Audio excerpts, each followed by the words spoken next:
So it gives me great pleasure to be introducing our second speaker, who is Virginie MARTINS de NOBREGA. Virginie is an attorney at law, accredited mediator, acting also as an international consultant and expert for international organizations and actors focusing on the Sustainable Development Goals and ESG strategies. She founded Creative Resolution as a niche firm in 2012 to provide strategy, law, and policy consultations as well as representation. She conducted research in 2018 on AI and frontier technologies, covering the international AI ecosystem, its ethical and human rights challenges in line with human-centered management of the innovation cycle. Her case study was about how AI and frontier technologies can improve the speed, impact, and efficiency of the work being done by the United Nations.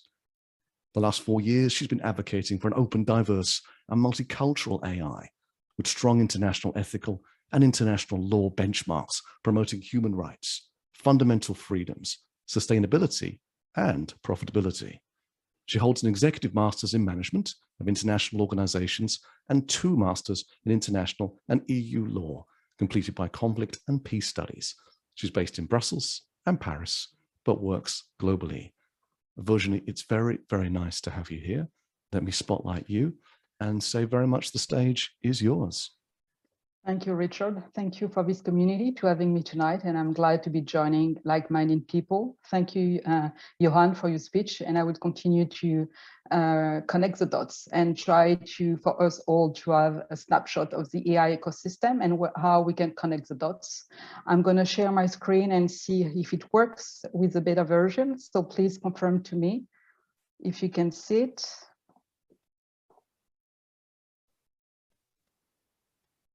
No, it's not working, so I'm going to use it. I believe it's in progress, yeah. If not, I'm using the old version, and then you can't see my face, but you will see me. No, I don't see okay. Oh, I don't, but somebody's saying it is coming through. So here, can you see my presentation now? Yeah, I got it now. Thank you so much. Okay, thank you. So sorry, you won't see me during my presentation, but then I will answer all your questions after. So thank you for having me again. I'm not the typical AI expert. I'm not a data engineer. I'm not a coder. I'm not a tech giant, and I'm coming from a very different background from you. But I think it's where AI have great potentiality and great challenges for us is that we have the opportunity now with a concrete example to break silos and to break the silo mindset to work together. And especially tonight, I would like us not only to look at it from a multidisciplinary approach, interdisciplinary approach, but a transcend approach and really have a transdisciplinary approach. I'm sorry, can you still see my screen? No. No, yeah, I think that's okay. Let's try it again. Okay, now can you see it? Mm-hmm. Yes. Okay. So not only I have a hard question tonight to answer is whether AI is a different wave of technology, but when we were talking with Richard, he asked me another question, and it was whether AI could be a different ideology or technology. And I thought it was a big question. And so as a lawyer, I went back to what I know is to look back at the definition of terms. So an ideology is a set of beliefs from a group, a set of opinions, a set of assumptions, whereas a technology is a set of rules, principles, and processes. So I started to ask myself, and that's what I'm going to do tonight, basically during our call, is to ask you open question for us all, depending on where you're coming from when you deal with AI and whatever you do, whatever company, whether you work for consultancy, international organization, or if you are a data engineer, ask yourself those questions and really try to understand that human rights can be very operationalized, and that it's not because you talk ethics and you talk human rights that you are not trying to make profits for your company, because you should if you work for a company. So if we consider that AI is an ideology and a set of beliefs from a group, then for me, my question is, what kind of group are we talking about? Who is setting this kind of beliefs, this kind of assumption? Is it the tech coders? Is it the tech nerds that are so brilliant in statistics and mathematics that they can create algorithms to solve global challenges? Is it their superior, the boss, the CEOs, who by their vision, their leadership, their governance, do impulse and do shape the narrative around AI? Is it the governments? Because we know now they're really stepping into the the AI discussion, and in comparison to 2018, now I think there is 40% of the governments and the states who do have a strategic paper with very different guidelines depending on the region. For example, India wants to be a bit of the back office of the AI applications. The MENA region wants to be a hub of excellence and really steer brains towards this region. Africa wants to put it for the infrastructure and try also to promote their developments. So Europe is having a very much compliance and legal vision of AI. So what vision do we want, and who is impulsing this vision? Again, is it data scientists? Is it some big tech company? Is it us as citizens? Is it us as employees? Is it us a practitioner of AI? And if we are at this set of beliefs, what kind of beliefs do we have? Is it just a new wave of automation that existed in the 19th century with manufacturing as an automobile? Is it a fourth industrial revolution, as the World Economic Forum put it, because it's very disruptive? Or is it also just a way to have hyper-personalized services, as we have seen with Amazon, Apple, and other companies really try to have a tailor-made approach to consumers and citizens? Beyond that, also, I want us, and that's what I thought when Richard asked me the question whether AI is an ideology, I was, okay, if it's an ideology, is it an ideology for all of us? And is it just an innovation, an invention, or something bigger that will transcend us, that will transcend our peculiarities? And that's, for me, it's why it's not just a technology. It's better to say it's an invention at the minimum and an innovation at best. An innovation for what? For progress for all, or just an innovation for some of us? And that's where I think there is a switch between a technology and ideology. Then the question maybe that I would like us to have in mind is, isn't it AI a technology that needs to have an ideology to be better and to be steered towards the right direction? Also, what do we talk about when we talk about AI? AI is very vague. We still don't have a common definition. It went back from 1950, so we are seeing that there were different waves of AI. Then in 1956, that's the first time when we have seen the word artificial intelligence with the Dartmouth summer camp. And here they were just trying to explore the mindset, the human brain, how we are making a decision, how we are aggregating data in our brain. So really trying to understand us human. And through the 1956 to the year 2000, there were not really so many breakthroughs. There were a lot of times where there were high hopes, but then it didn't go through. And that's what we call the winters of AI. And then suddenly in the 2000s, there were a lot of waves where make us realize that, yes, AI could be a solution and a new wave of technology. The first big moment we all recall was when a machine won against the world chess champion for the first time. And after that, a certain number of waves of innovation appear on the AI scene, whether by developing natural language processes, tools, reading, speech recognitions, and to the point that now when we talk about AI, and that when we have this conversation, wherever you are, we are talking about different kind of solutions, mainly thanks to 7. So the major one that we talk and we read about in the media is robotics, because it's where, again, we are seeing huge successes, huge progresses, and also it's a narrative that is developed by research and development. You can also see Hollywood movies. We all seen once in a lifetime a movie around robots. The second one is machine learning, when you can analyze 1 million of data and try to categorize it and make an assumption and a conclusion. Here you can see it processing a lot of chair to then come to the conclusion that is a chair. And just to give you a bit of like a perception of how much progress do we make in those areas. In 2017, for machine learning that you can see in the top left on your screen, it took 3 hours to map millions of pictures. In 2019, 3 years later, it just took a couple of minutes to do it. And some startups are already working maybe in 6 months or 1 year time, where we take some seconds to map out those large amount of information and of image. So it's huge. The progress are certainly here, and compared to winters of AI, we are seeing progress. We are also seeing a lot of imagery that is being used. I was talking to some of you before in the chat that Berkeley today just released the fact that we are using imagery to map out certain region in the world and put it available for NGOs. So an NGO that wants to develop a road in a certain area, they can't have access to the area, it's too demanding, too costly, so they will connect to this application that will map out the region and tell them where are the located population, where are the risks when you look at the landscape, and then they can have the feasibility studies before even investing. There is also the robot, the chat box, there is the imagery, and there is the gaming. So basically, when we talk about AI, we all talk about that and not just about a specific one.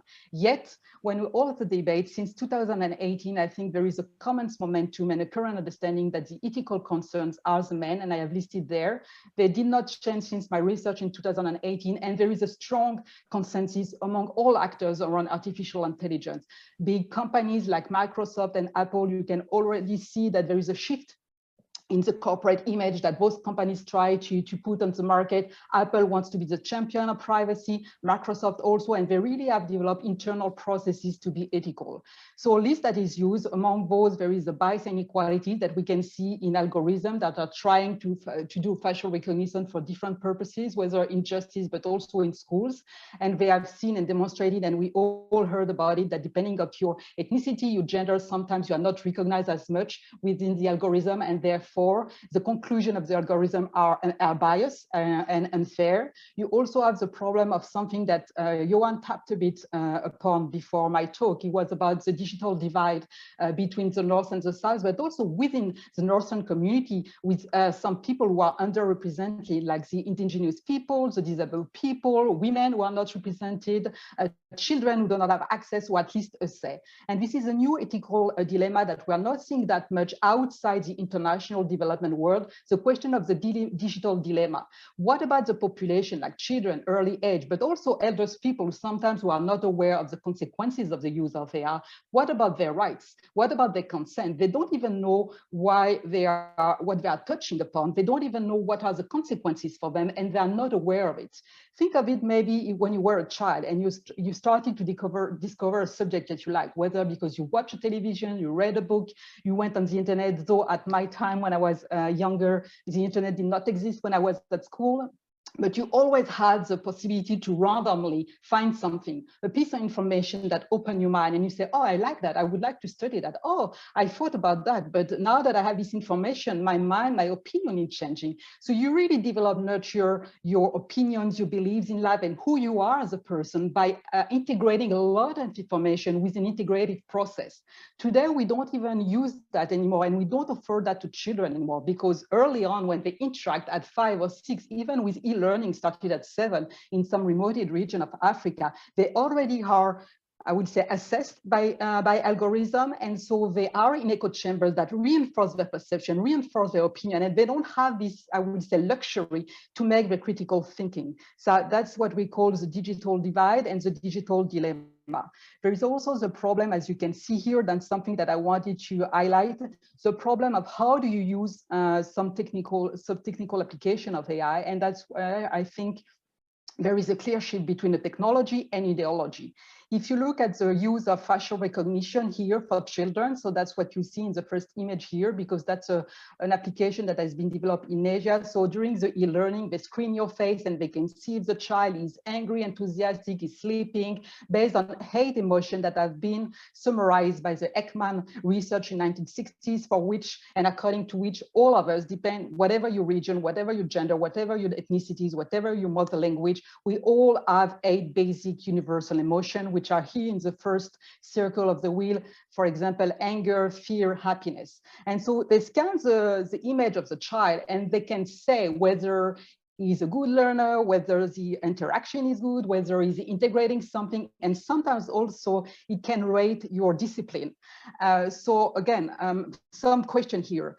Isn't it an ideology when you think that you are scanning some emotion of a child and depending on that you are rating him, or you are assessing whether he's a good learner or bad learner, and then maybe reorient him depending on his studies? My second question is, okay, there is maybe 8 universal emotions in the world, but if you look at the second part here of my wheel, we have much more emotion as human.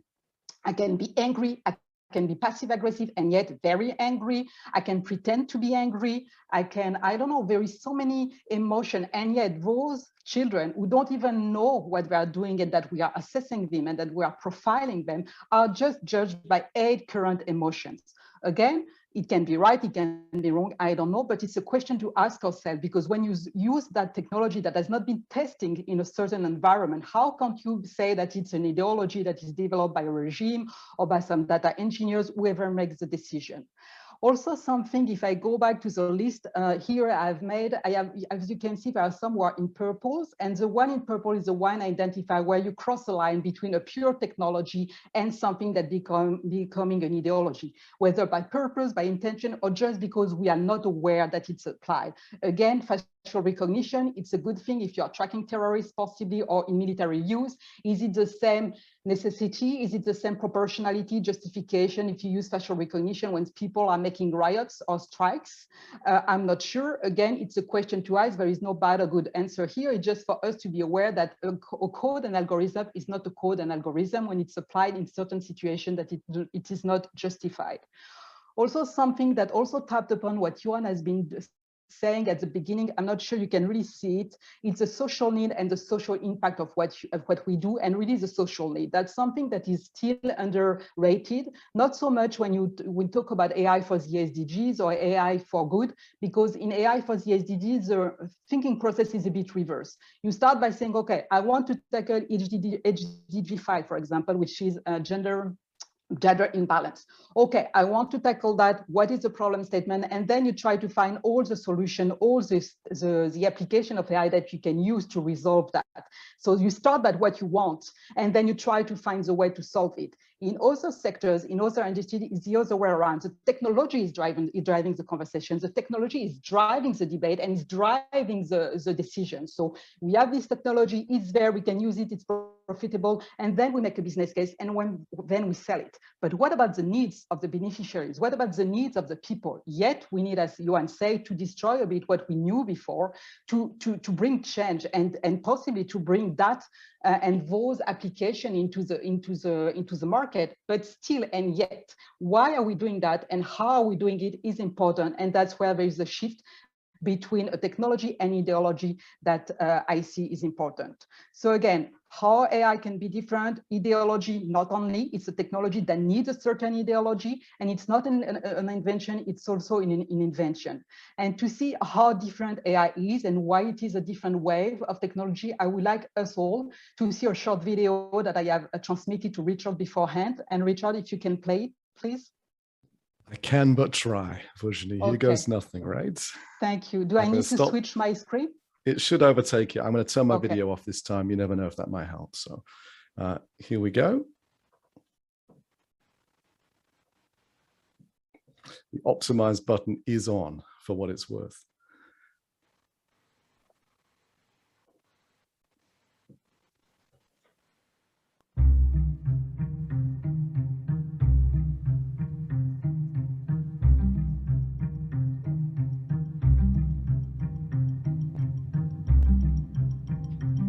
That looks like it's playing okay, is that right?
Great. Thank you. I love this video. I really love this video. It's and breathe.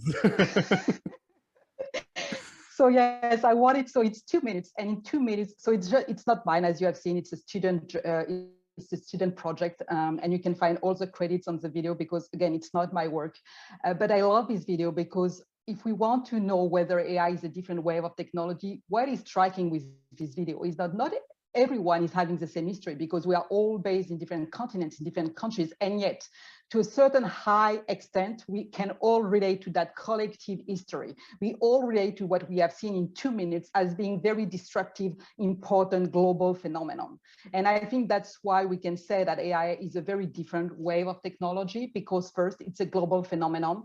It's transnational, it's transdisciplinary, it's cross-disciplinary. Everyone is talking about it, and it's affecting everyone from children, elderly people, 40s people, teenagers. Everyone is looking at it, from states to NGOs, from big tech companies to finance, with investing millions by 2025 and 26. It's also disruptive of behaviors. We are all changing mode of production with a massive automation and loss of jobs, decision-making process. We are already with predictive analysis trying to map out different scenery to give to policymakers so they can make their assumption, they can make the decision. We also worked, which I did during the COVID, in real time mapping of impact of different policies to see if the most, I would say, poor population were really benefited or not from the COVID-19 policies.